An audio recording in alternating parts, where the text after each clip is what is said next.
रात में सड़कों पर अग्रसर आते हैं, मैं उनको ये कहना चाहता हूँ कि हम जिस पेड़ की डगालों को काट रहे हैं, उस अपराध की पेड़ की जड़ इतनी गहरी है कि हमें उसके जड़ पे छिड़काव करना पड़ेगा। हम जो काम कर रहे हैं, रातों पे निकलते हैं, सड़कों पर जाते हैं, गौ माता के ट्रकों पे, जो वाहनों पे तस्करी होती है गौवंशों के, उन वाहनों के सामने आकर के हम अपनी जान को जोखिम में डाल करके जब गौ माता की रक्षा करते हैं, गौ तस्करों से हाथ धो हाथ करते हैं, तब हमें अपनी जान की बाजी लगा करके हम लोगों को काम करना पड़ता है। अपनी जान को जो है एक प्रकार से संकट में डाल करके हम गौ माता की रक्षा करते हैं। मैं आप सभी मित्रों को ये कहना चाहता हूं कि भारत भावनाओं से नहीं चलता मेरे भाइयों, भारत संविधान से चलता है। भारत वेद ग्रंथों के आधार पे नहीं चल रहा है। भारत यहाँ की जो आईपीसी है संविधान के आधार पे बनी है। यहाँ की जो संवैधानिक व्यवस्था है उसके आधार पे भारत की जो गतिविधियां हैं संचालित होती हैं, हम जिस देश में रह रहे हैं। और अगर गाय को हमें बचाना है तो हमें उस पेड़ की जड़ पे छिड़काव करना पड़ेगा, जिस पेड़ की जड़ें गौ माता को पशु कह रही। आपको मैं बता देना चाहता हूं, शॉर्ट शब्दों में मैं आपको कहना चाहता हूं, भारत में जो संविधान है, संविधान गाय को पशु कहता है और हम गाय को मां कहते हैं। तो जब तक गाय पशु है तब तक गाय की हत्या बंद नहीं हो सकती, गाय की तस्करी बंद नहीं हो सकती। और गाय को संविधान में मां का दर्जा मिल गया तो किसी भी गाय की हत्या नहीं हो सकती।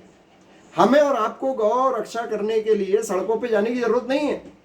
और ये बात भारत में जो शीर्ष नेतृत्व जो सत्ता पे बैठा है, केंद्र में जो राज्यों में सरकारें बैठ रही हैं, वो हमारे वोटों से चुन करके आ रही हैं। हमारे वोट डालने के बाद जो एमएलए बनता है वो विधानसभा में भारत में जितने भी एमएलए हैं, केवल एक एमएलए ऐसा है जो हैदराबाद के तेलंगाना से जीत के आता है और वो गौरक्षा के प्रति विधानसभा में सवाल उठाता है कि गौ संरक्षण और गौ संवर्धन पे कोई नया कानून बनना चाहिए।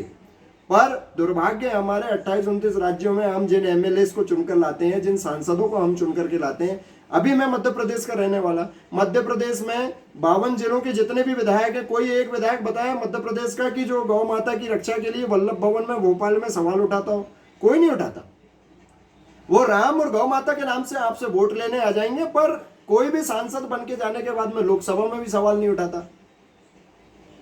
तो ये दुर्भाग्य है हमारे।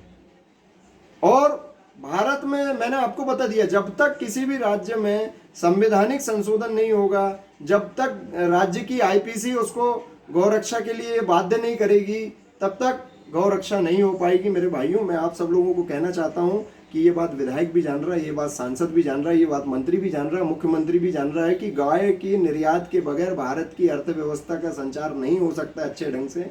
इसलिए वो गौ माता की तस्करी को संरक्षण देते हैं। एनएचआई से आप बताओ, जो ट्रक निकलते हैं उनको संरक्षण कौन देता है? जो कच्चे रास्तों से, गाँवों के रास्तों से होकर के जो गौवंश से भरे ट्रक जाते हैं उनको कौन संरक्षण देता है? उनके जो वाहन जा रहे हैं उनको संरक्षित कौन कर रहा है? वो किसके नेतृत्व में जा रहे हैं, किसके नजर में, किसके संरक्षण में, किसके राज्य और किसकी सीमा से जा रहे हैं? हमारी अपने राज्य और अपने लोगों की सीमा से जा रहे हैं ना। पर कभी किसी विधानसभा में विधायक ने, कभी किसी राज्य के विधायक ने गौ माता की तस्करी को लेकर के